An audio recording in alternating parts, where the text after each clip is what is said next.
작년 한 해 집값이 너무나도 많이 빠져나갔죠. 우리나라 집값은 현재 어떤 사이클, 어떤 구간에 좀 들어와 있다라고 보면 좋을까요? 저는 그러니까 거시경제적으로 분석을 하다 보니까 네. 뭐 우리나라 내부에서 정책 때문에 뭐 금리 때문에 뭐 이런 이제 요인들로 올랐다 내렸다 이렇게 분석들을 많이 하시더라고요. 근데 저는 글로벌을 보다 보면 이게 너무나 심플해요. 그러니까 글로벌 지수가 오를 때는 다 같이 올라요. 근데 오를 때 좀 더 많이 오르냐 뭐 이런 차이가 있을 뿐이지 그 가격의 트렌드는 벗어날 수가 없더라고요. 미국이 오르면 당연히 우리도 오르는 거고 네. 유럽이 오르면 우리도 오르고 근데 그 진폭만 다르고 떨어지면 어쩔 수가 없는 것 같습니다. 다 떨어지는 것 대세의 같고 흐름은 그렇죠. 대세 흐름은 똑같은 것 같고 그런 상태로 보여지고 이 지금 미국의 부동산 사이클을 그들이 이제 도식화낸 자료인데 이거 네. 지금 크게 90년대 초반부터 세 번의 변곡, 큰 변곡이 있었죠. 네. 근데 지금 구간을 보시면 점선으로 된 거가 실질 가격입니다. 그러니까 글로벌과 미국의 실질 가격인데 이 지수가 가장 최고치에 와 있죠. 네. 미국도 최고치고 그리고 글로벌도 지금 최고치죠. 그러니까 실질 가격은 우리나라도 다르지 않은 것 같아요. 그러니까 뭐 우리나라 어디가 아직도 뭐 떨어져 봐야 2배다, 뭐 아직도 2배다, 뭐 이런 말씀들 하시잖아요. 근데 여전히 이제 높은 상태인 것 같고 다음 그림을 보시면 이 댈러스 페드에서 이 자료를 인용했는데 이게 이제 우리도 여러 부동산 하시는 분들 프라이스 투 인컴 레이쇼 말씀하시잖아요. 근데 네. 이제 우리 소득 대비해서 가격의 비율이 얼마나 높으냐, 그러니까 구매하기 얼마나 부담스러우냐. 근데 그게 지금 거의 역사상 최고치에 와 있어요. 와. 거의 서프라임 때보다 더 높은 숫자, 약간 네. 높아진 상태예요. 그러니까 미국 역시도 과열인 상태가 맞는 거죠. 근데 서프라임 때 보시면 저기 1번에 보시면 동그라미에 과열인 상태에서 바로 추락 안 했거든요. 그러네요. 예, 요 구간이 그러니까 네. 약간 이제 버텨주는 구간이 거의 한 2년 정도 있었어요. 그러면 과열인 상태에서 이 과열이 꺼지려면 둘 중에 하나죠. 가격이 떨어지거나 아니면 소득이 빨리 늘어나거나. 네. 근데 이 지표가 우리로 생각해보면 우리는 이제 소득이 떨어질 가능성이 좀 크지 않습니까? 네. 그럼 소득이 떨어지면 이 과열 지표는 우리의 과열 지표는 더 올라가 있을 거예요. 왜냐하면 밑에 분모 밑에가 소득이니까 네. 가격은 멈춰있더라도 그렇죠. 올라가겠죠. 네. 그러면은 더 과열이 나타날 수는 있다는 거죠. 1년, 2년 정도까지는 최악의 경우에는. 네. 근데 이런 상태에서 결국에 다음 페이지를 한번 보시면은 지금 이제 과열 지표를 가지고서 이 댈러스 페드가 역사적으로 다 검증을 했더라고요. 네. 그러니까 이게 약간 흐릿한 노란색은 실질 가격이 과열이다. 그러니까 추세에서 벗어났다. 네. 너무 올랐다. 빨간색은 가격도 너무 많이 올랐는데 프라이스 투 인컴 레이쇼도 올라가지고 두 개 다 과열이다. 그러니까 여력도 과열이고 가격도 과열이다. 근데 그게 잘 보시면은 2001년부터 7년 사이로 보시면은 큰 나라들 미국이라든지 뭐 독일, 덴마크, 스페인 다 겹치지 않습니까? 네. 대부분 겹쳐요. 네, 그러네요. 근데 지금 최근을 놓고 보시면 네. 이게 가격의 과열은 조금 대부분 나라가 나타났는데 아직 빨간 건 없죠. 네. 그 여력까지 과열인 나라는 많지 않아요. 그러니까 지금 한 5개 나라 정도인데 이게 서서히 이제 많아지는 구간인 거죠. 과열의 징후가. 근데 한국 보시면 지금 한국은 가격 과열이거든요. 네. 그러니까 가격 과열인데 이게 조금 더 지나면 분명히 소득이 조금 우리가 둔화가 되고 경제가 좀 어려워지면서 분명히 그 여력 과열도 프라이스 투 인컴 레이쇼도 그럼 빨간 선이 나올 거예요. 네. 근데 저는 여기서 이걸 보면서 되게 많은 걸 느꼈습니다. 부동산은 사실은 이렇게 사이클이 좀 어느 정도는 트렌드가 나오고 글로벌리 추세가 동조화될 수밖에 없어요. 정말 동떨어진 섬나라 아닌 그렇죠. 이상은. 근데 게다가 최근 같은 경우는 외국인 투자가 엄청 잘 되거든요. 네. 그러니까 중국이 한국 거 사고 한국이 중국 가서 살려고 막 이런 시대잖아요. 네. 그럼 이 사이클 동조화는 더 셀 수밖에 없다는 거예요. 근데 작은 미세한 가격이 떨어지고 뭐 그런 상태에서 지금 뭐 3개월 동안 어느 정도 가격이 지켜주니까 뭐 반등이 나오고 막 약간 저는 그런 얘기가 경제적으로 보는 사람 입장에서 와닿지가 않습니다. 그러니까 예를 들어서 추세상 이러다가 네. 약간 아까도 그 저 1번에 네. 잠깐 움푹 패이는 거 보셨잖아요. 네. 잠깐 이렇게 내려갔다 올라가는 거, 그 1년의 구간 동안에 어떻게 보면은 야 이제는 여력 이게 프라이스 인컴 레이쇼가 떨어졌으니까 좀 괜찮은 구간에 과열 꺼졌어 막 이런 거랑 똑같은 논리거든요. 그렇군요. 근데 꺼질 때 엄청나게 꺼지잖아요. 네. 물론 서브프라임이 있었지만 네. 제가 이거에서 말씀드리고 싶은 거는 제발 부동산 가지고 안 싸우셨으면 좋겠어요. 뭐 약간의 반등이 나왔다고 이건 뭐 추세 상승이네. 부동산 자체에 대해서는 잘 모르나 저 같은 이제 경제 분석가 입장에서 보면 분명한 사이클은 지금 과열 구간이 맞아요. 여기에서 이제 미국이나 독일 같은 경우는 아무래도 렌트 시장이 제일 기본 시장이지 네. 않습니까? 근데 이 렌트 시장을 어떻게 분석하냐면 점선 있잖아요. 네. 점선이 현재 경제 변수의 펀더멘탈 추세, 그러니까 현재의 경제 변수로 봤을 때 추세선상 이 정도의 가격, 이 정도 수준이어야 돼라는 적정선을, 추세를, 네. 적정선을 만들어 놓은 거고, 네. 검은색 진한 선은 일단은 그게 아니라 실제로 그게 확 벌어지는 구간이 2007년도에 있었죠. 네. 이 구간이 이제 1번 구간에서 확 벌어졌다가 거의 2년 버텼어요. 그러니까 저 구간에 우리가 있을 수도 있는 가능성이 상당히 농후하다는 거예요, 현재. 네. 근데 여기서 이게 조금 조정을 보였으니까, 와, 어디서 이렇게 좋아진다. 물론 이게 경착륙 때문에 경제가 사실은 어느 나라든 부동산 경착륙 때문에 좋은 나라 하나도 없습니다. 왜냐하면 부동산 세금 자체가 국가 재정에 좀 중요한 역할을 하기 때문에. 그렇죠. 그래서 제가 그렇다고 뭐 폭막론 막 이런 거를 말씀드리고자 하는 게 절대 아니고요. 네. 추세선에서 봤을 때 지금 과열징후 상태에 있는 것이고, 이게 지금 현재 이 프라이스 투 인컴 레이쇼가 지금 갭이 한 30 정도 나고, 네. 과거에 서프라임 때 40 정도 차이가 났었거든요.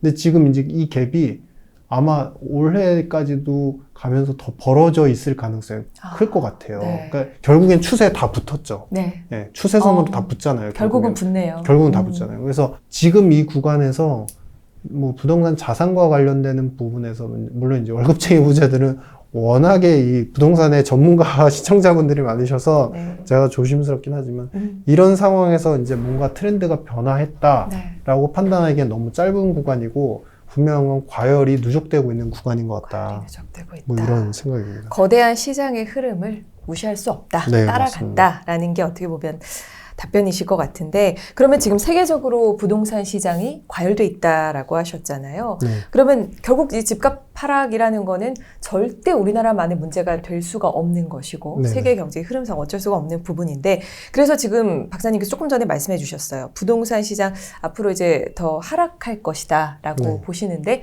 그 이유를 또 조금 한번 들려주신다면. 프라이스 투 인컴 레이쇼가 부담스러워도 네. 가격이 높아질 수 있는 거는 딱 하나 있어요. 그러니까 민간 부채가 더 빨리 늘어나면 되죠.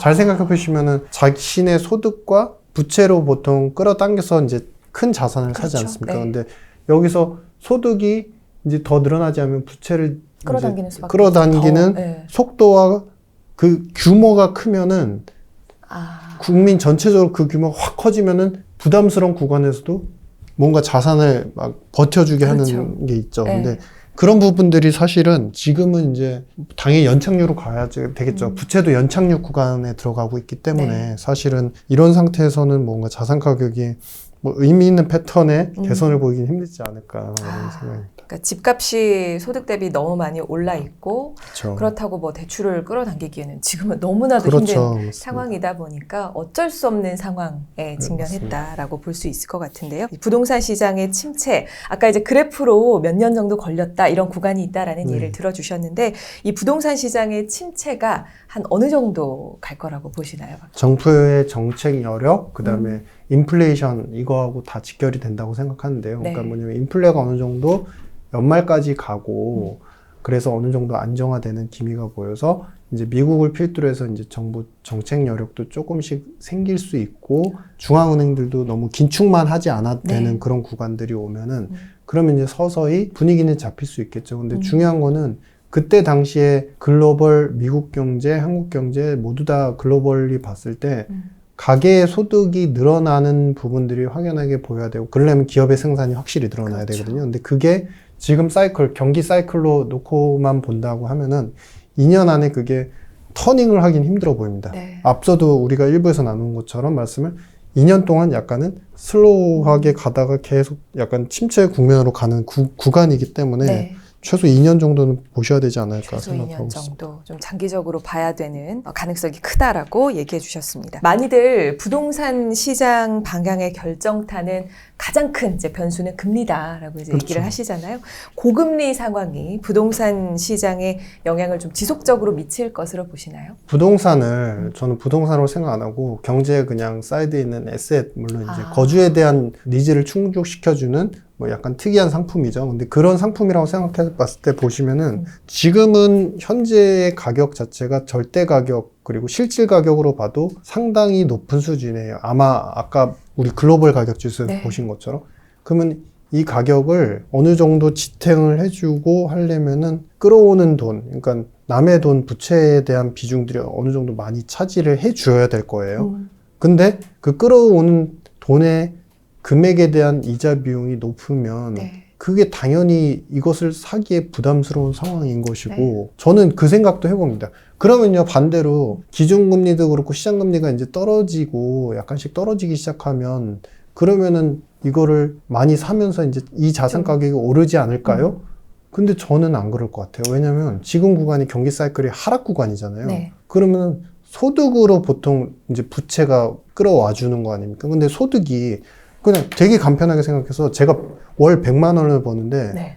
이제 실질 소득, 그러니까 물가가 높아가지고 저기 의식주, 그러니까 주는 빼고 의식을 쓰는데 다 이제 해보니까 실질 소득이 뭐 이제 80만 원으로 줄어 있어요. 네. 줄어 있는 상태에서 끌어올 수 있는 부채 규모는 당연히 줄겠죠. 당연히 줄겠죠. 그리고 내가 그러면은 실질 소득도 줄어 있는데 굳이 이자를 갖다가 4%에서 3% 줄은다고 그 이자가 되게 싸지게 느껴지진 않을 것 같거든요. 네. 그리고 게다가 제일 중요한 거는 한국은 사실은 우리나라의 국민 경제의 어떤 패턴은 외부에 대한 영향력을 너무 많이 받기 때문에 군집행위, 그러니까 쉽게 말하면 쏠림이 너무 강해요. 이 구간에서 특이하게 나는 지금 아이들의 뭐 교육 때문에 아니면은 나의 직장 문제 때문에 이 지역에 반드시 사야 돼. 네. 안정을 위해서. 이런 분들을 제하고는 공격적으로 이 사이클이 부동산을 지금 안 사면은 부동산 자산 가격이 너무 급등할 것 같은 그런 사이클에 와 있느냐 아닌 것 같거든요. 네. 그거는 인지상정도 합리적으로 네. 생각할 수 있는 구간이기 때문에 결국에는 이제 경제에 대한 가계 경제에 대한 요인, 그다음에 심리적인 요인 때문에 이런 부분들은 아직 금리가 조금 떨어진다고 해결될 건 아닌 것 같다라는 생각입니다. 그리고 이제 한국은행이 금리 동결을 하면서 또 금리 인상의 끝을 또 네네. 희망적으로 기대하시는 분들이 많습니다. 앞으로 금리의 방향 또 어떻게 될지 간단하게 말해서 위로 갈지 네, 아래로 갈지 뭐 이런 부분에 대해서 좀 예측을 또 해주신다면. 현재 수준에서 살짝 올라갔다 아래로 갈 것 같아요. 그러니까 살짝 갔다가 아래로. 그러니까 살짝 장기적으로는 아래로 갈 것 같아요. 그러니까 근데 아래로 가는 속도가 되게 더딜 것 같습니다. 서서히. 왜냐하면 지금은 인플레 시대니까. 네. 근데 이 인플레이션은 한꺼번에 확 끝나는 건 아니니까. 중국하고 러시아하고 저렇게 뭉쳐가지고 계속 전쟁하고 있고 계속 블록화해가지고 원자재 공급 안 하고 있는데 이게 쉽게 한 번에 딱 해소되지는 않을 것 같거든요. 그렇죠. 그래서 서서히 내려갈 것 같습니다. 서서히 내려간다. 아무래도 미국이 상반기 내로 금리 인상을 종료할 것 그렇죠. 같다라는 아마 걸 이제 분석적으로 그렇죠. 얘기를 해주셨는데 아무래도 한국의 금리도 그러면 그걸 따라서 짧게 잠깐만 올랐다가 또 이제 서서히 그렇죠. 내려가는 구조로 갈 거라는 얘기셨고 부동산 시장이 중장기적으로는 침체를 겪을 것 같다라고 전망을 하고 계신데요. 그러면 앞으로 또 부동산 시장이 반등하기 위한 어떤 신호나 조건, 꼭 필요한 조건 이런 것들이 좀 있을까요? 제가 생각할 때는 이제 다 그 말씀들 하시잖아요. 정부가 마지막 끝까지 안 풀었던 정책 풀 때 그때가 바닥이다 그 말씀 하시잖아요. 네. 근데 저는 그 생각도 합니다. 그 정책 나와도 바닥 아닐 것 같아요. 왜냐하면 이걸 전부 다 알고 계시기 때문에 워낙에 요즘에는 스마트해지셔가지고 네. 다 아시잖아요. 지금 이제 경제 풀리고 그다음에 금리 떨어지는 구간까지 바닥 아닙니다. 그리고 정부가 마지막 뭐 취득세가 됐든 신규 매입할 때 세금까지 풀어. 왜냐하면 중국 부동산 시장이 좀 그런 경향이 있더라고요. 그러니까 다 풀었는데 그러니까 조금씩 풀긴 했지만 이제 예전에 안 하려던 거를 다 꾸준히 풀었네. 왜냐하면은 중국도 법을 실어가지고 2, 3년 전까지 되게 막아놨었거든요. 네. 근데 그거를 서서히 다 풀고 있는데 이제 신뢰에 대한 문제가 생기더라고요. 그러니까 이게 이렇게 푸른다고 해서 돈이 막 다시 돌아가지고 부동산 시장이 투자의 목적과 거주의 목적이 모두 다 달려드는, 그러니까 그런 분들이 다 달려들 만큼 네. 윗방향으로 가느냐, 네. 뭐 이런 거에 대해서 믿음이 강하지 않으니까 중국 부동산이 지금까지도 계속 이렇게 되는 거거든요. 그러니까 아마도 제가 경제적으로 생각해 봤을 때는 이번에 침체를 겪고 나면은 한국이나 전 세계 경제가 디레버리징에 대한, 그러니까 레버리지를 기반으로 한 경제 성장이나 자산 소득의 증분에 대해서 굉장히 경외시할 겁니다. 좀. 왜냐하면은 해봤는데, 현대화폐이론의 방식으로 해봤는데 결국엔 세금도 못 걷어들이고 충격을 얻으니까 버블만 키워드라라는 부분에 이게 이제 비판이 있을 수밖에 없고, 과거에 똑같았습니다. 이게 지금 현대화폐이론이지만 이러고 나면 몇 년 지나면 이게 경제적으로 이것 때문에 힘들어졌다, 버블만 키웠다 이러면 또다시 고전학파적인 경제 이론으로 가서 준칙에 맞게 부채는 최소한으로, 이런 사이클이 또 반복이 돼요. 그러다가 그걸로 이제 해결이 안 되면 그 다음에 또 현대화폐는, 지금 모든 추세가 항상 그래왔거든요. 네. 그러니까 저는 감히 그 생각을 해봅니다. 이번에 침체기가 오고 나서 뭐 빠르게 반등, 이거는 절대 없을 것 같습니다. 빠르게 반등은 없을 것 같다. 그러니까 원래는 레버리지를 통해서 많은 분들이 어떤 자산 증식도 이뤄내고 거기에 네. 대한 공포나 어떤 그런 것들이 없었는데, 네. 디레버리지의 시대라고 말씀하시면 앞으로 이제 다가오는 시기에는 거기에 대한 그 신뢰도가 많이 좀 떨어질 것이다. 그쵸, 예, 맞습니다. 마음 놓고 내가 그렇게 맞습니다. 하기는 조금 힘들 네. 것 같다. 자, 이렇게 장기적인 상황까지 조금 얘기를 들어봤는데요. 많은 분들이 부동산 그 집값 상승기에 집을 사거나 또 부동산 투자를 하신 분들이 요즘 꽤 많이 계시고 가장 힘들어하시는 분들이시죠. 그러다 보니까 부동산 침체기가 가시화되는 지금 굉장히 힘든 상황을 많이 겪고 계신데요. 또 이분들께도 또 박사님의 고견을 좀 들려주시면 좋을 것 같습니다. 저의 친한 친구가 있는데 제가 경제 얘기를 가끔씩 나눕니다. 근데 이제 이렇게 되면은 부동산도 뭐 이렇게, 그 친구도 이제 집을 오랫동안 갖고 있는 친구거든요. 근데 사이클상 안 좋아질 것 같아. 그럼 많이 떨어질 거야. 이런 얘기를 했더니 괜찮아. 나는 지금 대비해서 2배 싼 가격에 사서 지금 거주하고 있기 때문에 난 괜찮아. 이러더라고요. 네. 제가 그랬어요. 근데 그 가격대까지 붙을 수도 있어. 제가 그랬더니 네. 그 친구가 그 얘기를 하더라고요. 그러니까 뭐냐면 그래? 그러면 나는 다른 옆에 사고 싶었던 집도 싸졌겠네? 그러면 그때 약간 대출 좀 더 받아가지고 그 집으로 이사 가야 되겠네? 이러더라고요. 그러니까 네. 첫 번째는 바라보는 집에 대한 관점 자체가 이제 당연히 약간 투자나 그런 쪽에 더 집중이 됐다고 한다면 네. 당연히 어느 정도 비우고 가는 게 맞으시다라는 생각을 하고 있고, 두 번째는 디레버리지의 시대가 아마 이제 앞으로, 그러니까 이거 사이클이 항상 있거든요. 레버리지 시대로 한번 폭발했다가 한번 쫙 빠지면은 다시 가격이 뭐 이렇게 전체적으로 반등하는 게 아니라 다음에는 경제가 먼저 살아나든 아니면은 레버리지가 시대가 다시 돌아오든 둘 중에 하나는 되어야 해요. 근데 이게 쉽게 올 것 같지는 않거든요. 그러면은 죄송스러운 말씀일 수는 있지만 패턴은 좀 지나간 것 같다. 네. 그러니까 유행 트렌드는 지나간 것 같다. 그래서 그거에 맞춰서 자신의 가계의 재정이나 재무 상황에 맞춰서 그 약간 융통성과 좀 이렇게 플렉서블하게, 마음이 아프고 힘드시지만 좀 그런 거는 발휘해 보실 필요가 있지 않을까 생각합니다. 제가 요새 느끼는 거는 반드시 부동산 쪽만이 아니더라도 네. 저보다 더 많이 아시고 뭐 감히 저보다, 그러니까 제가 배워야 되는 시청자분들도 많이 계신 것 같아요. 요즘은. 그래서 경제적인 현실에 대한 어떤 해석들은 저는 이제 진단과 해석을 하는 사람이고 어떤 트렌드 방향성을 이제 가리키고 있다라는 걸 하는 것이지, 이게 그 트렌드로 반드시 맞아 떨어지리라는 법은 없습니다. 확률상 좀 높다는 것 뿐이죠. 그래서 지금 같은 구간에서는 자신의 행복이 우선 중요하고, 그 다음에 분명히 제가 감히 이제 저보다도 훨씬 예측력이 우수하신 분들도 계실 테니까 그 능력들을 자신의 입장에서 잘 촘촘히 좀 바라보신다고 한다면 미래를 맞이하는 데 있어서 또 그래도 또 다른 사이클에서는 썩 기분 괜찮게 맞이하시지 않을까, 이런 생각을 하면서 이번 초대해 주셔서 감사드립니다.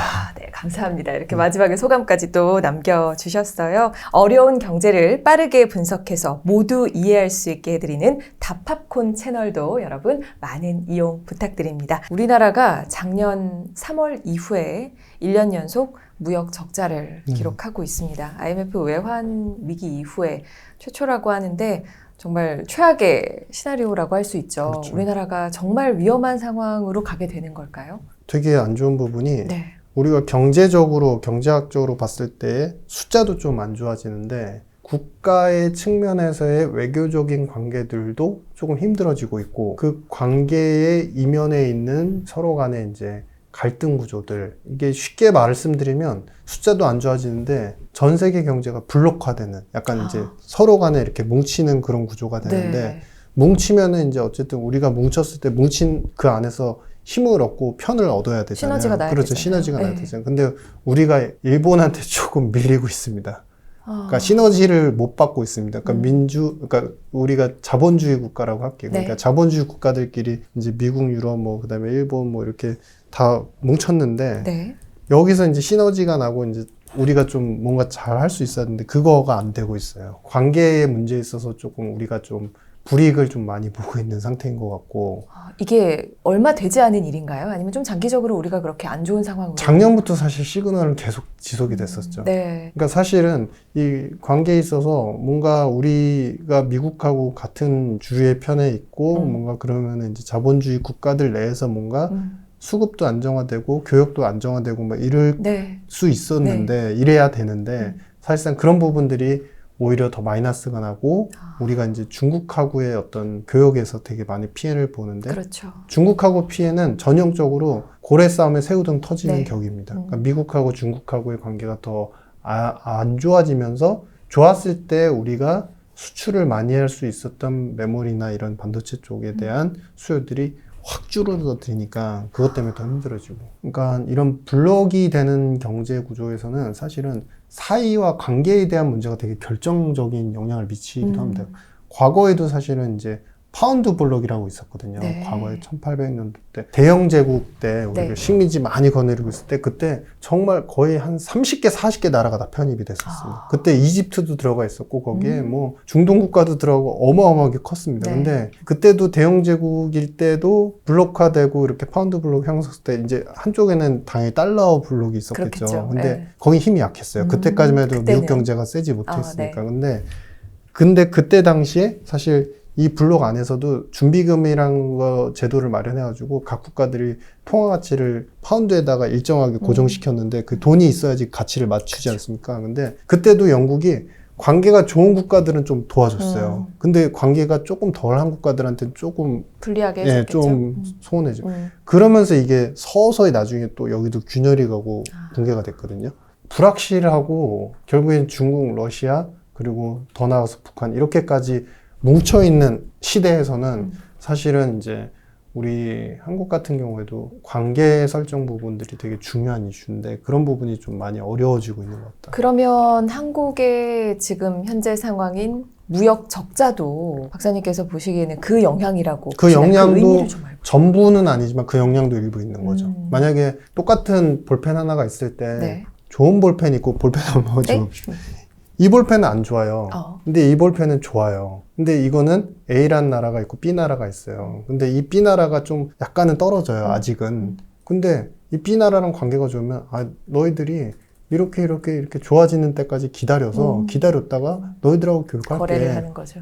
그러니까 지금부터 열심히 해가지고 돈 들어가는 거 열심히 발전시켜봐. 이런 관계가 설정이 될 수 있는 거거든요. 네. 관계에 대한 부분들은 사실은 한마디로 표현하면은 정치적인 이념도 있고 역사적인 이념, 그 다음에 거기에 더불어서 서로 간에 이제 필요성에 의해서 끌어들이는 나도 저 사람이 필요한데 저쪽에서도 나의 뭐가 필요해 이런 부분들이 잘 이렇게 융합이 돼야 되는 겁니다. 그러한 이제 어떤 정치적, 경제적 그런 관계의 설정이 사실 되게 중요한 시점입니다. 그럼 그거 외에 혹시 박사님께서 보시기에 이 한국의 무역 적자가 가지고 있는 이 결과가 가지고 있는 또 다른 의미가 있을까요? 우리나라 자영업자 소상공인들이 네. 그 온라인에서의 셀럽분들 말고 자영업자나 그런 분들 중에서 어떤 자영업자가 만들었는데 브랜드 이거가 되게 좋아 이랬던 거 기억나시는 게 혹시 있습니까? 자영업자가 예, 음식도 좋고요, 다 좋고요. 일반적으로는 잘 모르겠네요. 상품은 별로 기억이 안 나죠. 네. 상품 쪽이. 상품 쪽은 전혀 생각이 안 나는데. 그러니까 우리나라가 제가 이제 말씀을 잘 주셨는데 네. 우리가 이제 IMF도 겪었고 되게 많은 이제 시절을 겪지 않았습니까? 네. 그러니까 많은 시절을 겪으면서 살아오면서 사실은 고도의 성장을 하면은 분배가 잘 되고 분배가 잘 돼서 이제 가난한 사람도 부자가 될 수 있고 그런 기회들이 몇 번 있었어요. 고도의 성장을 하면서. 그게 결국에는 어디서 왔냐면은 수출에서 굉장히 급성장을 하고 기술 때문에 빠르게 성장하니까 그게 이제 또 안으로 투자가 들어가면서 많은 작은 기업들이 커지고 거기서 또 부자가 나오고 그 부자가 나오면 또 다시 순환이 되고 근데 네. 이제 그게 어느 순간부터 이제 막히기 시작합니다. 왜냐하면은 기술력 부분에서 일단은 기술이 더 이상 우리가 아무리 그러니까 좋은 상품을 만든다 하더라도 기술에서 미국이든 유럽이든 좋은 거를 많이 사줍니다. 우리 유명한 뭐 삼성전자, 현대차, 뭐 하이닉스. 근데 그들이 결국에는 자기들의 시장 파일을 안 뺏기려고 기술이 발전하는 부분을 지재권으로 다 막습니다. 그러면은 우리나라 대기업 수출하는 기업들 입장에서 어떻게 될까요? 밑에 기업들한테 또 막는 거예요. 네. 왜냐면 자기들도 계속 이제 균형을 보호를, 유지해야 네, 되니까. 네. 그런 구조가 되면서 어느 순간 이제 막히면서 양극화가 생겼고 이 양극화가 생기면서 대기업이나 잘 되는 회사 그리고 잘 되는 기업들 그리고 그런 쪽은 계속 잘 되고 현금 흐름이 그래도 상대로 양호한데 괜찮죠. 우리 소득계층 그리고 자영업자 소상공인들 이런 분들은 계속 악순환인 거예요. 그런 상태가 계속 반복이 되는데 그 의미는 뭐냐면 우리가 앞을 바라보면서 계속 성장하면은 무조건 다 밑으로 온기가 갈 거라고 생각하고 외쳤지만 거기에도 한계가 왔다.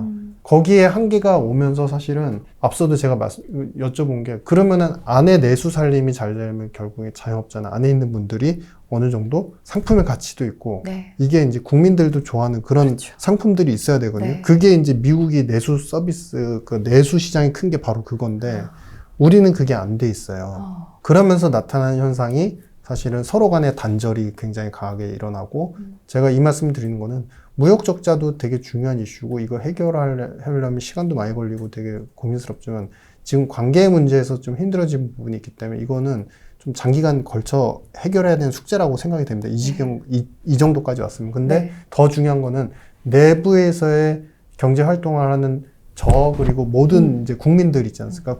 저를 포함 모든 국민들께서 되게 많이 지쳐 있고 양극화 때문에 위화감이 있는 상태고 그것 때문에 또 서로 간의 소통 단절이 있고 그 다음에 그러면서 또 젊은 계층들은 산포가 있고 결국에는 고통이 되게 가중되는 구간이기 때문에 내수의 살림살이와 그 마음 달래기 이런 부분들이 되게 필요하다. 뭐 이런 판단입니다. 야, 무역 적자라는 결과를 장기적으로 봤을 때는 정말 우리 피부에 와닿는 우리가 지금 느끼는 이 단절감이나 네네. 많은 것들을 포기해야 되는 네. 이런 우울한 감정들 그렇죠. 이런 것들이 다 결국 파생이 된 거네요. 그렇죠. 그 순환 속에서. 그렇죠.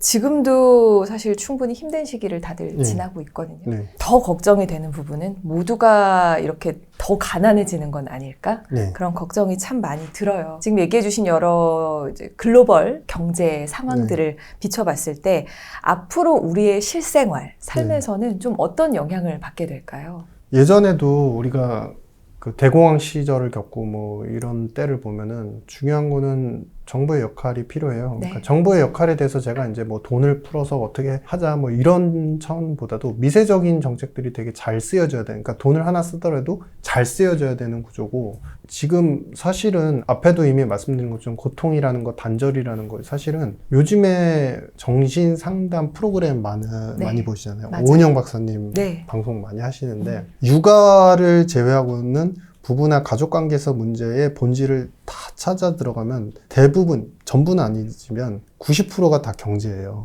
경제적인 부분에서 귀인을 해요, 사실. 그러니까 이게 안 좋은데 경제 때문에 서로 간에 갈등이 있는데 서로 간 테이스트까지도 안 좋아. 그러니까 이제 갈등이 확 더 커지고 거죠. 이런 거거든요.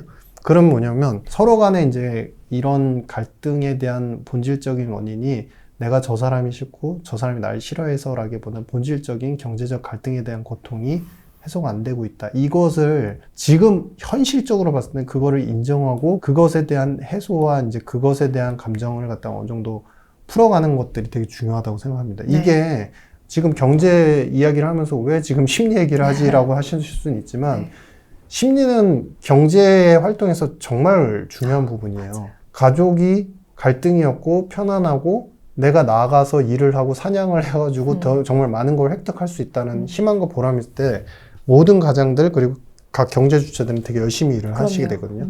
근데 그런 시대가 지금 다 지나갔다는 거예요. 개인적인 그 생각이지만 대공황 때 일어났던 그런 일들을 보면은 뭐 이제 우울증, 자살 뭐 당연히 이제 그 서로 간의 그 갈등 구조 속에서 뭐 이제 폭행이라든지 뭐 여러 범죄 정말 많이 일어났었어요. 근데 이제 저는 그 생각을 해봅니다. 그러니까 뭐냐면 우리는 지금 아직까지 우리나라 한국 경제에서는 표준화된 어떤 상담 심리 프로그램이 없어요. 없죠. 그러니까 이런 분이 이런 자격증을 따면은 이런 심리 상담을 할 수 있다. 근데 그런 부분들이 예전에 미국이나 이런 데 보면 경제 심리학자들이 되게 굉장히 많은데 네. 사이먼이라든지 이런 분들이 사실 되게 좋은 얘기들이 많고 그런 분들이 사실 활동을 되게 많이 하면서 사회적으로 되게 좋은 영향을 좋은 영향을 미쳤었어요. 미쳤겠네요. 그래서 그러니까 내가 고통스러운데 내 고통이 본원적으로 어디서 오는지조차 모르는 분들이 많거든요.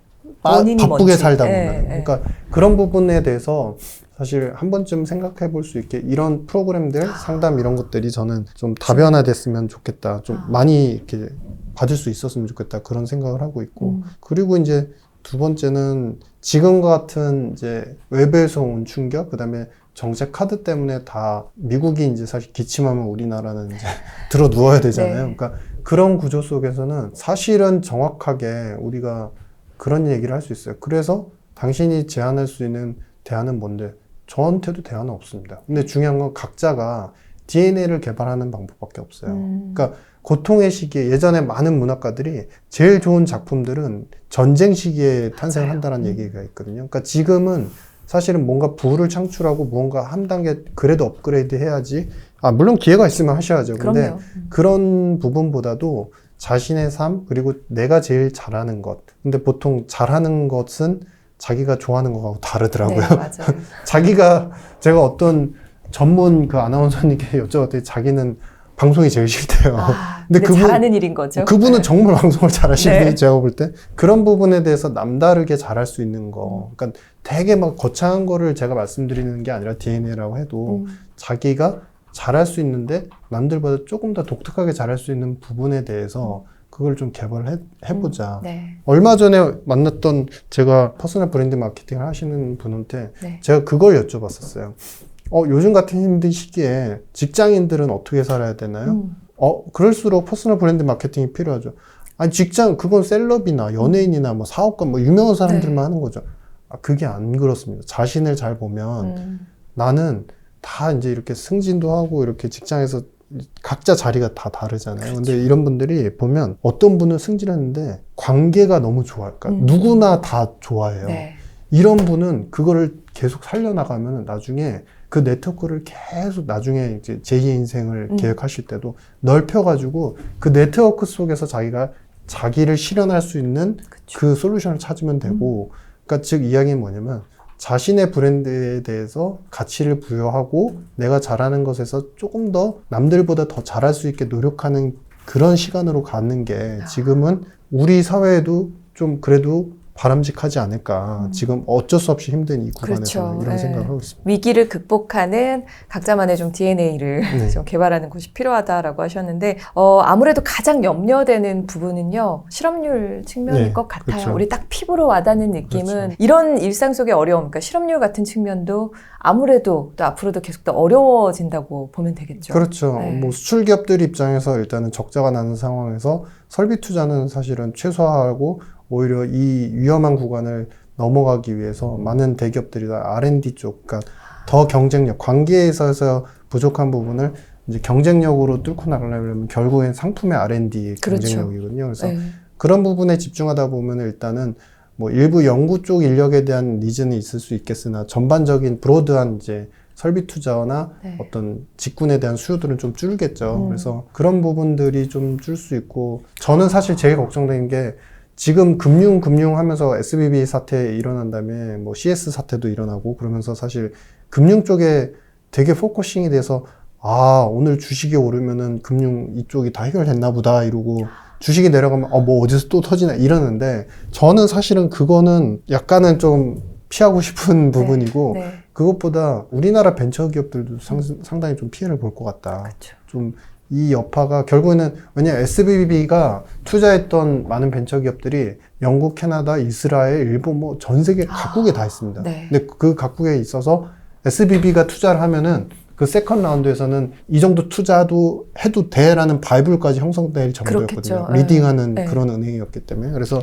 그런 부분들이 이제 한국에도 분명히 여파가 미칠 거라서 네. 어느 정도 자리가 잡혀 있는 회사라면 괜찮지만 2, 3년 동안에 갑작스럽게 큰 회사들 같은 경우는 좀 네. 거기서 나올 수 있는 이제 실업이라든지 실직 그런 리스크들이 저는 사실 많이 높아질 수 있을 것 같아요. 이게 IMF 때도 뭐 실직률이 어마어마했죠. 그런데 지금 이제 인플레이션을 맞이하고 있는 지금 세대에도 실업률이 걱정이 많이 되고 있는 상황인데 네. 사실상 그 내면을 들여다보면 상황 자체는 너무 다르잖아요. 그렇죠. 맞습니다. 네. 그러다 보니까 아무래도 인플레이션 세대에서의 실직률 네. 이런 측면을 조금 더 디테일하게 보자면 어떻게 좀 더 다르다고 볼 수 있을까요? 그러니까 예전에는 네. IMF 전까지 그래도 우리가 산업화되고 제조업이라는 거를 좀 이렇게 겪으면서 전환하는 시기였는데 우리가 이제 대외 시장에 대한 개방, 그다음에 자금 시장에 대한 개방, 여력 이런 게 되게 약했던 거예요. 그런 상태에서 이제 사실 IMF 전에도 미국이 금리를 올린 상태였습니다. 그러니까 미국이 금리를 올리면서 그게 아시아 쪽으로 그다음에 중남미로 조금씩 전이가 됐었거든요. 네. 그러면서 우리도 IMF를 맞았는데 네. 환율도 되게 이제 그쵸. 급변동을 하고. 근데 그때는 그래도 힘을 모으면은 다시 일어날 수가 있었어요. 그러니까 뭐냐면은 그때 이제 IMF 때 넘어지셔서 못 일어나신 분도 계시지만 그때 금 모으기 운동 혹시 기억나십니까? 기억납니다. 그 장롱 속 안에 있는 금 조금이라도 모아가지고 뭐 조그만 거라도 다. 조금이라도 모아가지고 이거 가지고 우리 IMF 차관에 대해서 이제 우리가 좀 갚아 나가자 뭐 이런 운동. 그러니까 그게 어느 정도 성장의 여력이 있고 성장이 된 다음에 정책적으로 뭔가 풀어나갈 수 있는 쉽게 말하면 공백이 있었던 거죠. 근데 지금은 다 자란 나무인데 나무가 다 자란 상태에서 어떤 비닐하우스의 나무 크기가 다 꽉 찬 거예요. 비닐 끝까지 찬 거예요. 네, 끝까지 네. 다 찬 거예요. 다 찼는데 옆에서도 나도 크고 싶어. 근데 올라갈 데가 없어요. 위에서 다 채워놓고 있으니까. 그러니까 이 안에서 서로 막 너 저리 가 이러면서 서로 미워하고 막 싫어하는 그런 구조인 거예요. 네. 그런 상태에서 외부적으로 이제 인플레이션까지 쿵 맞아버린 거죠. 네.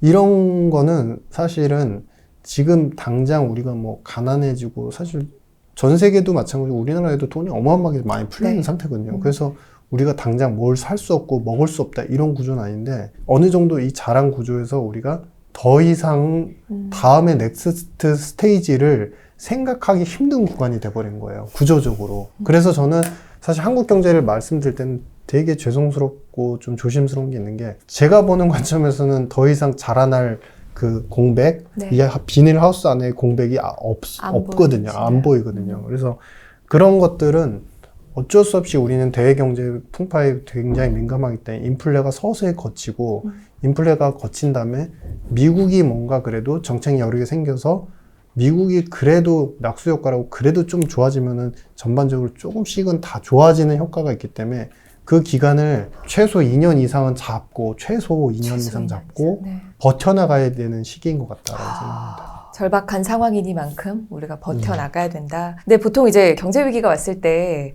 금이랑 네. 달러를 사두라 뭐 이런 얘기를 흔히들 많이 그렇죠. 하잖아요. 그러면 지금부터라도 좀 달러나 금을 좀 매입하는데 관심을 가져보는 건 어떨까요? 근데 투자 지금은 그 양쪽이 반대입니다. 네. 그러니까 뭐냐면은 지금은 미국이 침체 신호가 안 올 것 같은 이제 서서히 오면서 은행도 약간 이제 파산을 하잖아요. 그러면 그러네요. 달러가 기본적으로 달러에 대한 수요가 그렇게 강해지긴 힘들어요. 네. 이거를 되게 쉽게 얘기하면은 금리 인상을 여기서 더 세게 하긴 힘들다는 거예요. 그렇죠. 몇 번을 하더라도 제한이 된다는 거예요. 그러면 금리 인상이 제한이 되면 사실은 그 끝은 어디로 가냐면은 달러를 대체할 수 있는 자산으로 가게 되겠죠. 그러면 달러 쪽이 오히려 합리적이지 않은가. 네. 금도 사실 때 무조건 달러가 지면서 금의 시대가 왔어요. 요새는 한 번에 그렇게 또 구매하시면 안 됩니다. 네. 투자도. 그러니까 이게 추세가 너무 이게 급등락도 있고 이제 미국 정책에 따라서 또 확 또 금이 죽었다가 달러가 다시 살아나고 이런 변동이 구간들이 너무 심하죠. 예, 굉장히 네. 크기 때문에 그것도 이제 자산의 일부분만 좀 가져가시는 게 맞지 않나 싶어요. 그러면 뭐 달러나 금을 사둬라 뭐 흔하게 얘기하는 그런 얘기보다는 어떻게 보면 장기적인 경제 전망으로 봤을 때는 금이 조금 더 유리하고 그렇죠. 하지만 우리가 집중적으로 자산의 뭐 몇 퍼센트를 몰아넣기보다는 조금 더 계획적으로 투자를 할 필요가 있다라는 얘기를 해주셨습니다. 자, 앞으로 얘기를 들으면서 더욱더 힘든 시기가 다가오지 않을까, 우리가 네. 잘 이겨내야 되지 않을까라는 생각이 들었는데요. 이런 시기에 내가 가지고 있는 자산을 지키기 위해서 네. 우리가 개인적으로 조금 어떤 대비들을 하면 좋을까요? 그러니까 이런 이제 방금 말씀하셨던 금 투자 이런 것도 약간 위험을 대비한 투자가 되겠죠. 네. 어떻게 보면 이제 금융 사이드를 통한 투자도 이제 안전한 것들, 그다음에 안전한, 저는 이제 결국에는 정부가 다시 되살아나서 뭔가 힘을 발휘하려면은 발행 시장이 잘 돼야 되기 때문에 채권 쪽으로 다시 또 뭐 돈이 올릴 수밖에 없다라고 네. 생각을 하고 있습니다. 그래서 채권에 대한 투자 이런 부분들도 이번에 이제 서서히 늘려가시는 게 좋고, 근데 나머지에 대한 포지션은 저는 사실 뭐 주식을 사시라, 뭐 부동산 자산, 뭐 이런 부분은 사실 말씀드리기가 좀 그래요. 그러니까 네. 오히려 지금 현재의 자산을 지키는 법은 불리는 부분에 대한 영역도 있지만 이것을 해지하는 부분, 앞서 말씀드린 부분이 해지하는 부분에 대한 영역이고, 나머지 부분은 이게 너무 고리타분하게 느껴지실 수 있는데 네. 지출에 대한 부분도 정말 많이 신경 쓰셔야 될 것 같습니다. 그러니까 오히려 자산을 지키는 거는 결국에 비용을 절감하는 부분하고도 동일하는데, 그럼요. 요즘 같은 이제 온라인 플랫폼 세상에 당장 쿠팡에서 몸을 시키면 내일 아침 오는 이런 시대에 이런 말씀이 좀 어색하게 할 수는 있지만, 네. 그럴수록 오히려 비용에 대한 절감은 더 필요할 것 같다. 이게 지금 현재 쓸 수 있는 돈들이 10년 후에 오히려 지금 빵 하나 살 수 있는 돈이 10년 후에 빵 4개, 5개, 그 빵 4개, 5개를 늙어진 나의 친구들과 함께 할 수 있다는 생각을 가지시고, 네. 혹은 이제 자녀들한테 더 많은 거를 줄 수 있다는 생각을 가지고 비용 컨트롤 해 나가시는 게 더 핵심인 것 같습니다. 지출을 좀 지켜라. 너무 네. 많은 지출을 네. 조금 맡기는 것도 내 자산을 잘 지키는 방법 중에 하나다라는 말씀이셨고, 오늘 이제 영상 보시면서 안 그래도 힘든데 앞으로 더 힘들어진다고, 어떻게 앞으로 살아야 하지? 라고 좀 막막하게 여겨지시는 분들이 계실 수도 있어요. 네. 하지만 여러 가지 우리가 또 희망적으로 봐야 되는 부분, 그리고 우리가 미래를 막연하게 두려워하는 것보다는 지금 박사님께서 얘기해 주신 것처럼 이런 흐름으로 갈 거니까 지켜보면서 버티는 건 다른 개념이라고 생각이 들거든요. 박사님께서 좀 우리가 어떤 희망을 품으면 좋을지 좀 조언 한마디 해주시면 좋을 것 같습니다. 우리의 삶은 뭐 약 100년이라고 치겠습니다. 네. 약 100년 정도 되는데 경기의 사이클은 몇천 년이 지속이 되어 왔습니다. 경제에 대한 사이클들은 사실 좋았던 만큼 나빠질 수밖에 없는 건 당연한 것 같아요. 근데 그 나빠지는 구간에 저는 기본에 좀 더 충실하자. 앞서 말씀드린 나를 잘 알고 나와 갈등이 있는 내 주변에 있는 사람들하고의 그 갈등의 본질을 좀 잘 찾고 그런 시간이 되고 나의 능력을 퍼스널 브랜드 마케팅처럼 좀 잘 개발하는 기간이 됐으면 좋겠다. 무엇을 열심히 해가지고 지금 뭔가 늘려야 되고 현금이 부자가 되고 당장 부자가 돼야 되는 것은 우리 인생의 긴 그림으로 봤을 때 지금 당장은 그렇게 중요하지 않을 수 있습니다. 지금 달리기를 하는 데 있어서 준비를 잘한 사람이 이제 뛸 수 있는 2, 3년 후의 시간이 됐을 때 그런 잘 뛸 사람으로 준비를 하자. 안 되는 구간에서 너무 애써봤자 사실은 더 힘들어질 뿐이다. 뭐 이런 생각입니다. 어려운 경제를 빠르게 분석해서 모두 이해할 수 있게 해드리는 다팝콘 채널도 여러분 많은 이용 부탁드립니다. 이렇게 불안한 경제를 대변하듯이 최근에 미국에서 큰 사건이 있었습니다. 실리콘밸리 은행 파산 이슈가 있었는데요. 이 이슈가 대한민국에 있는 우리에게도 좀 어떤 영향을 미칠지, 우리가 이걸 어떻게 좀 받아들여야 될지 궁금해요.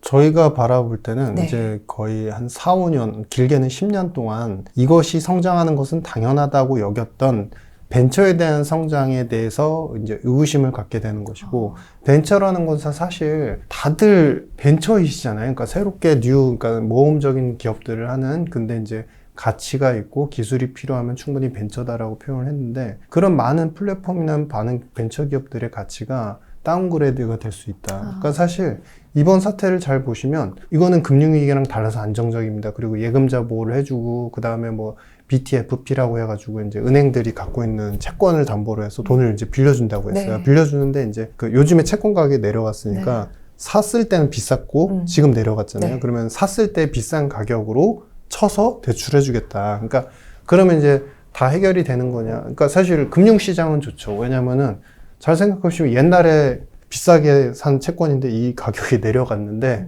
비싼 가격만큼 돈을 준대요. 그러니까 100원짜리가 40원이 됐는데 네. 100원만큼 대출을 해준대요. 그 얼마나 좋은 겁니까? 네. 그럼 60원만큼의 잉여 유동성이 또 생기는 그렇죠. 거죠. 그러면은 사실은 금융시장이나 이런 데에서는 아, 이거 오히려 파산하니까 더 좋은 거 아니야? 뭐 이런 생각을 하면서 아이러니한데 근데 현실은 뭐냐면 이 은행이 뭐 여러 가지 이유가 다 겹쳤습니다. 파산하게 된 게가 첫 번째는 일단 자산 부채, 그러니까 자기네들이 갖고 있는 자산에 대해서 수익은 적게 가져가는데 부채, 예금 쪽에 대해서는 이제 비용을 많이 내면서 이게 이제 돈을 계속 지급해야 됐었고 두 번째는 결정적인 게 뭐냐면 사실은 그 얘네들은 이제 SVB 같은 경우는 기본적으로 벤처 투자를 했는데 벤처 투자 펀드를 조성해가지고 이제 영업 활동하는데 여기 돈이 안 들어온 겁니다. 한 1년 동안 1,000억 달러 정도 마이너스가 계속 쌓여 있으니까 사실 자산 부채 디스매치, 그러니까 비용만 계속 나가고 있고 그러니까 거기에서 펀드 조성되는 거에선 돈이 썰물처럼 계속 빠져나가고 그러니까 이제 갖고 있는 자산 중에 국채라도 매도를 해야 되는 거죠. 매도를 해야 되는데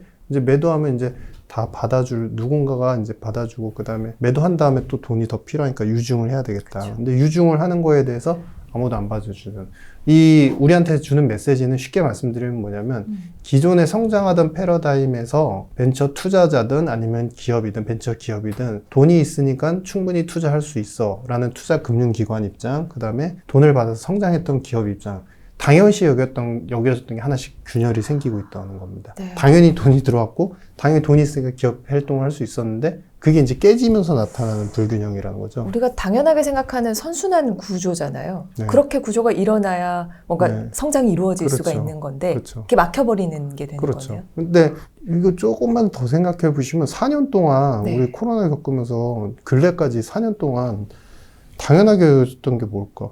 예전엔 벤처 위험한 거였어요. 근데 벤처 요즘에 작년까지였죠. 작년까지도 벤처 CEO다 그러면 무조건 다 부자인 줄 아세요. 네.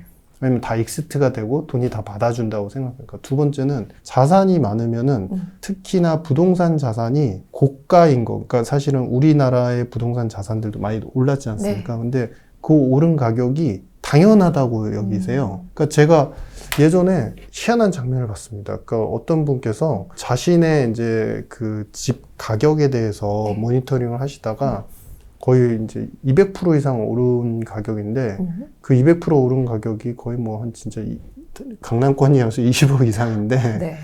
그 가격이 이제 10몇억 이렇게 후반대로 떨어졌나 봐요. 네. 근데 그거 표를 보더니 내 집값이 이거밖에 안 돼? 이러시더라고요. 네.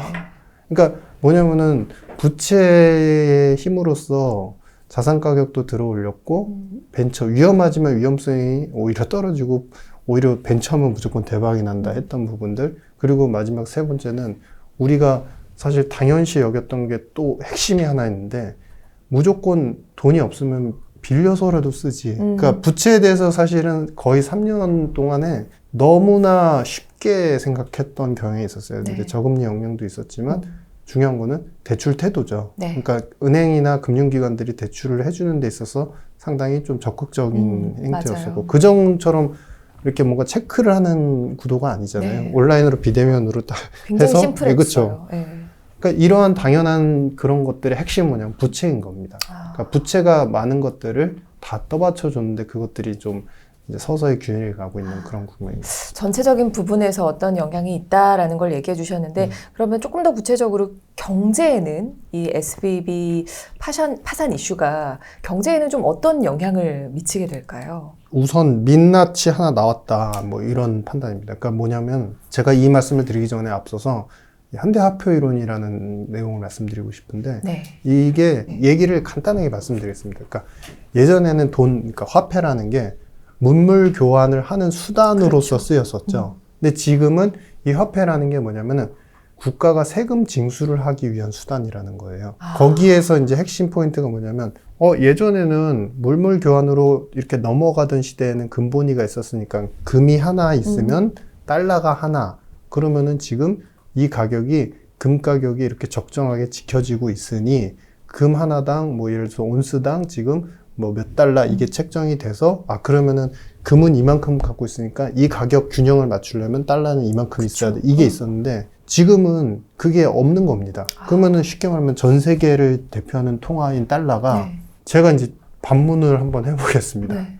우리 보통 달러 지수 이런 건 아시죠? 네. 달러 뭐 글로벌 달러 네. 통해서 100이면은 비싼 건가요? 아니면 95가 적정한 건가요? 90이 적정한 건가요? 적정하다. 네. 적정하다고 어느 수치에 표현할 수 있을지를 잘 모르겠는데요. 네, 그게 기준이 네. 없어서 네. 그럽니다. 그게 기준이 없습니다. 그러니까 예전 같으면 금이 이만큼 있는데 이만큼 가격만큼 맞추려면 달러가 지금 얼마만큼 있고 그 가격이 얼마여야 돼라는 기준이 있었는데 네. 그게 깨져버렸다는 거죠. 네. 그러면은 이런 상황에서는 과연 통화라는 거, 화폐라는 게 물물 교환의 가치가 있느냐. 오히려 그 화폐라는 게 국가를 구성하고 있는 어떤 이제 경제적 시스템에서 이것을 갖다 계속 추진시키고 재정을 꾸리고 그다음에 돈을 쓰고 세금을 징수하기 위한 수단의 징표이지. 왜냐면은 국가가 뭔가 끌어가려면은 매개체가 있어야 되지 있어야죠. 않습니까? 네. 근데 돈이 없으면 아무것도 안 되죠. 근데 그 관점을 생각하면 거기서는 이제 이런 주장을 하게 되고 여러분들도 2020년도에 한번 그 구글링이나 네이버 한번 찾아보십시오. 다 나옵니다. 페드가 그리고 바이든 정부가 네. 그때 이제 현대화폐 이론으로는 돈을 이렇게 막 이제 풀어도 괜찮다. 왜냐하면 돈을 풀어도 경제가 성장하면은 나중에 우리가 세금을 이렇게 걷어들여 가지고 돈 많이 번 기업들한테 세금 막 걷어들여서 이거를 다시 또 재정으로 갖고서 순환을 시키면 인플레도 안 일어나고 그리고 경제도 계속 선순환을 할 수 있습니다. 뭐 이렇게 얘기했어요. 네. 근데 여기서 뭘 안 했죠? 돈을 번 사람들도 있고 기업들도 있죠. 그렇죠? 네. 근데 세금은 올렸습니까? 안 올렸어요. 안 올렸네요. 예. 그러니까 요 부분이 그러니까 사실은 바이든 정부도 사실은 이제 좀 단적으로 좀 표현을 해드리면 거짓말 한 겁니다. 왜냐하면 이 이제 지금같이 인플레가 갑자기 올 줄 몰랐을 것이고 네. 두 번째는 인플레가 왔는데 그러면 부야부를 해도 세금을 올려야 되는데 그러면 경기가 확 꺼지거든요. 그렇죠. 페드는 항상 경기 침체를 감내하고서라도 라고 표현하지만 바이든은 경기도 좋고 물가도 잘 잡히는 약간 이렇게 되는 거예요. 네. 근데 여기서 주인은 누구냐? 바이든인 겁니다. 그렇죠. 정부가 가는 대로 페드는 어느 정도 보조적인 역할을 맞추면서 그러면서 물가를 잡는 거지 네. 정부의 정책을 다 무시하면서 가는 물가를 잡는 그런 구조는 아니다. 그래서 이 말씀을 이제 드린 이유는 네. 이러한 이제 위기라는 것들이 사실은 결국에 아이들 머니, 노는 돈들이 되게 많았고 그게 이제 바이든 정부가 그리고 페드가 했던 것의 핵심은 돈을 푸는 데 있어서 방식도 서툴렀습니다. 뭐냐면 금융기관 대마불상, 그러니까 금융기관들, 그다음에 미국 대형은행들한테 돈만 넣어주면은 알아서 이 돈이 자기들이 실제 필요한 중소기업, 그다음에 자영업자, 뭐 소상공인 이런 사람들한테 돈을 직접 넣는 것보다 네. 금융기관에 돈이 들어가면 이 돈들이 잘 선순환이 돼서 알아서 잘 뿌려지고 경제는 잘 될 거야. 이런 이제 입장이었는데 네. 그거는 혼자들의 착각인 거죠, 사실. 금융기관들이 제일 많이 했던 게 결국엔 그 돈 가지고 네. 이제 은행 영업, 상업은행 영업도 했지만 사실 트레이딩 영역도 많이 했고 그래서 미국 상업은행들이 사실은 이 돈의 힘에 의해서 어려운 부분도 있었고 안 좋은 부분도 있었는데 그게 다 수면 아래로 다 감춰져 있었던 겁니다. 그러던 상태에서 이제 기업이 더 이상 버티지 못하고 벤처, 그러니까 기업 중에서 제일 연약한 게 사실 벤처죠. 그렇죠. 벤처에 이제 사람들이 아무리 돈이 많이 있다고 해서 이제 벤처는 우리 당장 이제 돈 쓰기도 바쁜데 벤처 투자는 좀 힘들 것 같아. 그러면서 그게 속도가 이제 서서히 줄었거든요. 네. 줄면서 이제 SVB에서 돈이 빠지고 그러니까 SVB는 어쨌든 예금자들한테도 돈도 줘야 되고 그렇죠. 그러니까 자산도 또 이제 갖고 있는 거 팔아야 되고 팔았는데 손실이야. 그러니까 유증을 하는데 아무도 안 받아준대. 그러면서 터진 거죠. 근데 여기서 핵심은 앞으로 여러분들 잘 보셔야 되는 게 미국 대형은행들 제가 모든 은행을 샘플링한 건 아닌데 옐런 의장이 괜찮다고 하는 은행들도 지금 기업금융 쪽을 보면 절대적으로 적자폭이 엄청나게 큽니다. 소매 금융을 다 갖고 있는 대형 은행들이기 때문에 기업이 예를 들어서 마이너스 10억 달러 정도 기업적 부문이 나왔다고 하더라도 네. 소매가 워낙에 그들은 이제 그 일종의 카르텔처럼 완전 대형은행들이 다 WM을 그렇죠. 잡고 있죠. 네. 그래서 소매 쪽에서 워낙에 이익이 좋아서 이게 커버가 돼서 전체 이익이 좋게 나오는 것 뿐이지 기업 부분만 보시면 좋은 은행들 별로 없습니다. 대형은행마저도요. 그렇죠. 근데 이번에 이제 터진 건 SVB는 SVB. 사실은 WM이 아니죠. 그렇죠. 사실은 기업 쪽인 거죠. 네. 고객 예금자들도 다 기업인데 그것도 제일 연약한 벤처 쪽인 거죠. 저는 구조적으로 기업이 지금 먼저 힘들어지면서 나타나는 현상이다. 이렇게 보고 있습니다. 그러니까 마치 큰 지진이 오기 전에 뭔가 전조 증상 같기도 하고요. 굉장히 위험한 현상이 네. 이제 표면 위로 드러난 그쵸. 거잖아요. 그러면 이번에 SVB 이 파산 이외에 다른 또 위기의 시그널이 있을까요? 일단 이제 그 기업 부분이 먼저 이렇게 침체 양상을 보였고 네. 기업이 이제 좀 수그라들면 두 번째 경로로 갔을 때, 그러니까 요 경로로 갈 때 하나 말씀드릴 게 있는데 네. 정부가 세금을 미국 정부가 세금을 제일 많이 걷어들이는 쪽이 기업일까요? 가계 쪽일까요? 기업에서 많이 더 걷어들여야 되지 않을까요? 아닙니다. GDP 대비 비중으로 보면 네. 가계 자산에 대해서 매기는 세금 비중이 GDP의 30%입니다. 기업 쪽은 오히려 그거의 절반도 안 됩니다. 그러니까 가계에서. 가계 쪽입니다. 네. 그러니까 이게 어떤 형국이 되냐면 여러분 단순하게 그냥 심플하게 생각해 보시면 가계 쪽에 바이든 정부는 계속 정부 지출을 계속 해주고 있어요. 근데 2022년도에도 회계연도 22년도에도 원래 풀려는 돈보다 더 많이 풀었더라고요. 네. 근데 정부가 지출할 때 이전 소득이라는 게 있어요. 개인들한테 이제 사회보장 지출격으로 뭐 의료비 지출 쓰세요, 뭐 어려운 분들 돈 쓰세요 이러면서 그 돈들이 가계로 돈이 들어가면 그 돈들이 이제 합산이 돼가지고 근로소득도 최근엔 좋으니까 그러니까 이 사람들은 계속 유지를 할 수가 있어요. 웰스를 유지할 수 있다는 거죠. 그러면은 세금을 내는 금액들은 여전히 많겠죠. 네. 그렇게 인플레 시대에도 가계 쪽에 대해서는 빠르게 절대 크래시가 안 오게 이제 무너지지 않게 이렇게 막아준 것이고 기업 쪽에 대해서는 사실상 이제 좀 그런 정책이 없는 거죠. 부재한 거죠. 그래서 요즘에 여러분들께서 헷갈리시는 겁니다. 네. 기업 부분의 ISM이나 기업의 어떤 그 전체적인 부채 사이드의 문제 이런 것들을 보면 점점점 침체로 가고 있어요. 근데 가계 쪽에서는 이 전체 명목으로 된 이제 실제로 받는 돈이 너무나 많으니까 네. 계속 쓰는 거예요. 내수 소비도 하고 서비스 쪽을 계속 소비하는 거. 뭐 레저, 그다음에 뭐 메디케이드, 네. 그다음에 호텔, 그다음에 뭐 교육, 그다음에 전문 교육 서비스 뭐 이런 거 다 소비를 하는 겁니다. 그러니까 미국은 얼마 전에 나왔던 노랜딩 이야기가 소득도 괜찮아 보이고 네. 소비도 되게 괜찮아 보이니까 그러니까 이제 미국은 괜찮은 거 아니야? 근데 왜 우리가 미국에 대해서 침체 온다고 그랬지? 네. 근데 기업 부분은 완연하게 이제 되게 많이 빠르게 죽고 있죠. 왜냐면은 정부 보조가 없으니까. 그러면 지금 형태는 민간 쪽에 기업과 가계가 있고 정부가 있다고 하면은 기업 부분은 보조를 안 해주면서 정부가 이쪽으로 계속 가계 쪽을 보조를 해주는 거죠. 그렇게 해주니까 그렇게 해주면서 이제 세금을 계속 걷어들일 수 있는 거죠. 네. 걷어들일 수 있는데 여기에 이제 속셈이 하나 있는 게 뭐냐면 네. 부채를 많이 늘리지 못합니다. 이제는 바이든 정부에서도 네. 이게 뭐 누구만의 문제가 아니라 트럼프 때도 너무 많이 늘렸고 오바마 때도 엄청나게 늘렸습니다. 그러니까 거의 부채가 40%가 늘었습니다.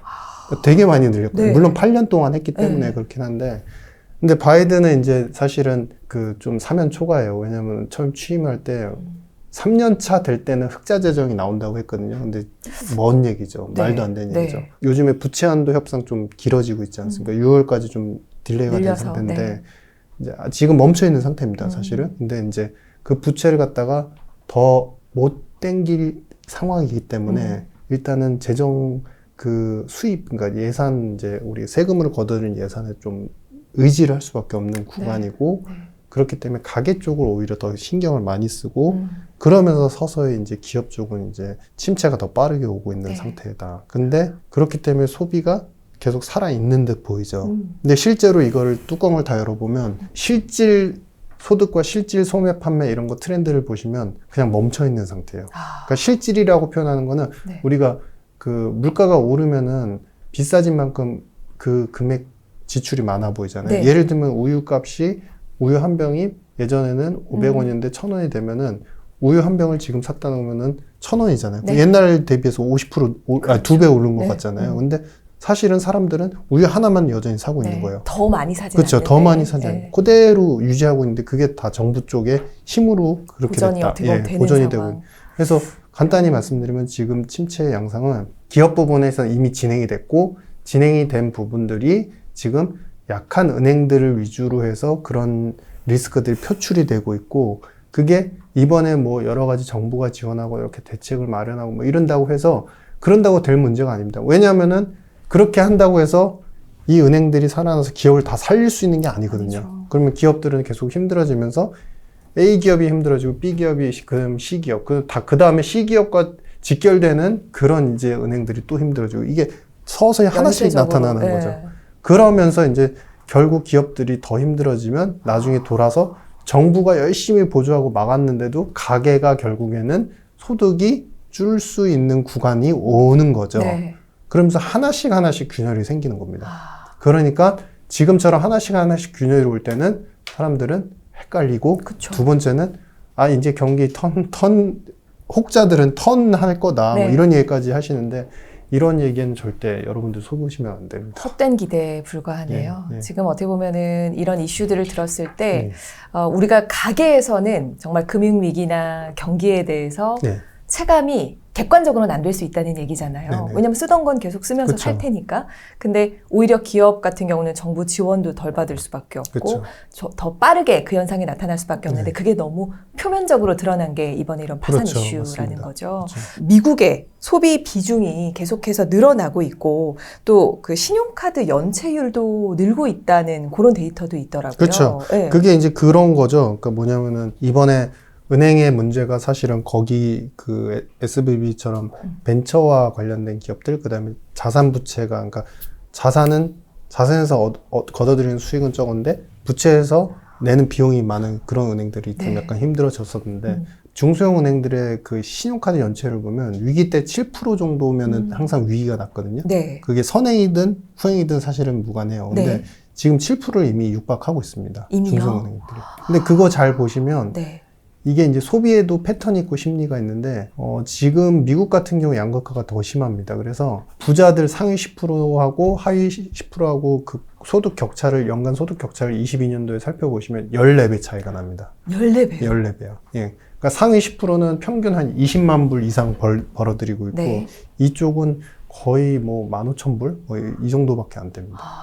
그러니까 너무 차이가 많이 나는 거죠. 10%인데 그 정도 차이면 어마어마한 거잖아요. 너무 큰 거죠.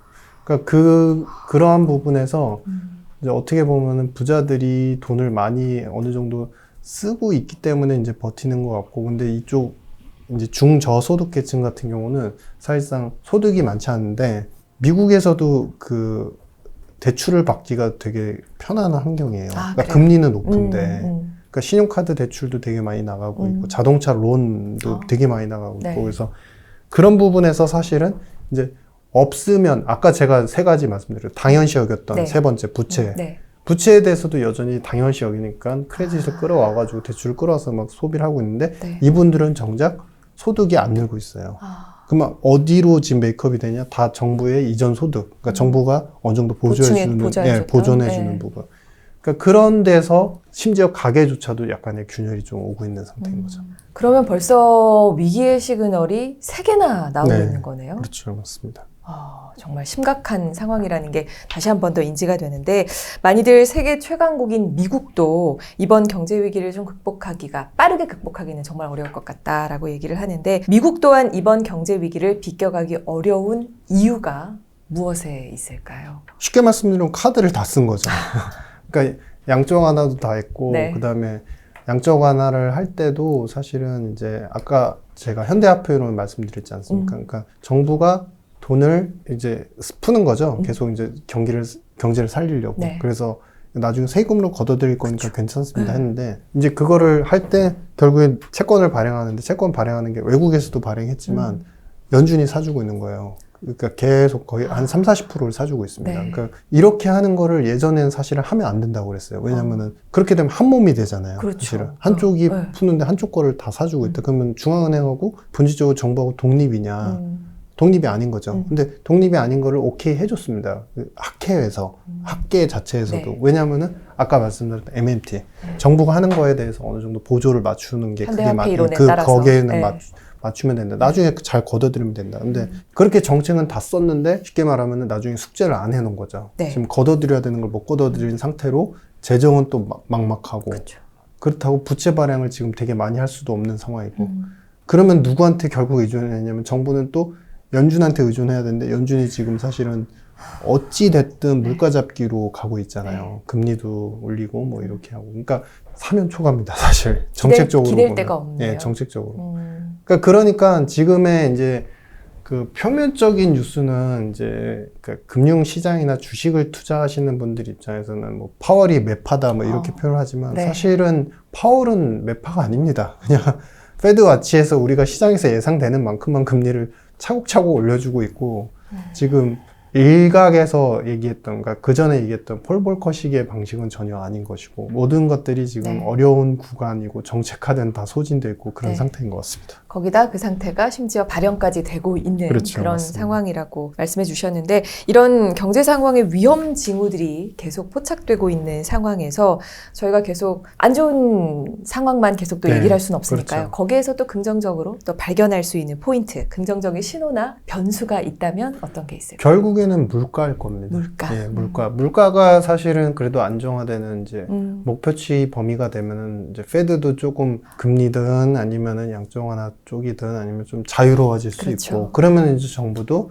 채권을 발행하고 뭔가 돈을 끌어오는 데 있어서 좀 편안해지지 않습니까? 그러니까 그런 부분들이 좀 원활하게 되는 구조가 결국엔 다 물가에 있기 때문에 근데 이제 올해 하반기가 되면은 우리가 전년비 기저효과는 여러분들 다 아시죠? 그러니까 전년 대비해서는 이제 물가가 떨어져 있을 가능성이 있어요. 그래서 네. 지금은 아직은 CPI가 6% 정도 나오지만 이게 네. 이제 시간이 지나면서 아무리 서비스 물가가 높다고 해도 서비스 물가도 계속 고공행진은 못할 거거든요. 그쵸. 네. 지금과 같은 상황에선. 네. 그러면은 어느 한계선에 딱 봉착을 하면 여기서 더 안 오르고 멈춰 있으면 이렇게 간다고 치면은 그 수평으로 이제 어느 정도 플랫하게 가면은 이 가격 대비 이 가격이 별로 안 오른 거잖아요. 그렇죠. 사실은. 그런 전년비의 효과, 기저 효과로 사실은 이제 올 연말쯤 되면은 그래도 4, 5%대까지는 이렇게 안정화될 가능성은 있어 보인다. 물가 안정화가 좀 이루어질 그렇죠. 것 같다. 그러면 정부든 중앙에든 좀 뭔가 할 수 있는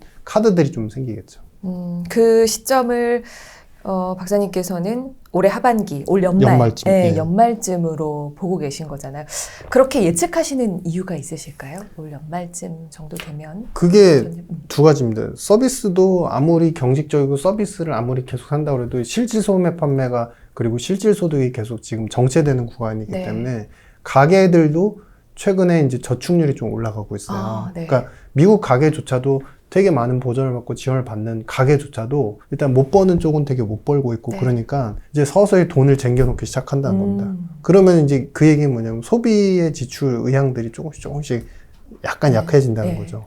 물론 이제 주택 렌트비 이런 것들은 아직도 너무 비싼데 그건 어쩔 수가 없네요. 근데 네. 이제 그런 부분들까지도 조차도 연말 가서 그런 수요의 심리나 그런 것들이 조금씩 다운그레이드가 되면 당연히 연말쯤 갔을 때는 적어도 조금은 좀 주춤하지 않을까 이렇게 생각하고 있습니다. 어려운 경제를 빠르게 분석해서 모두 이해할 수 있게 해드리는 다팝콘 채널도 여러분 많은 이용 부탁드립니다.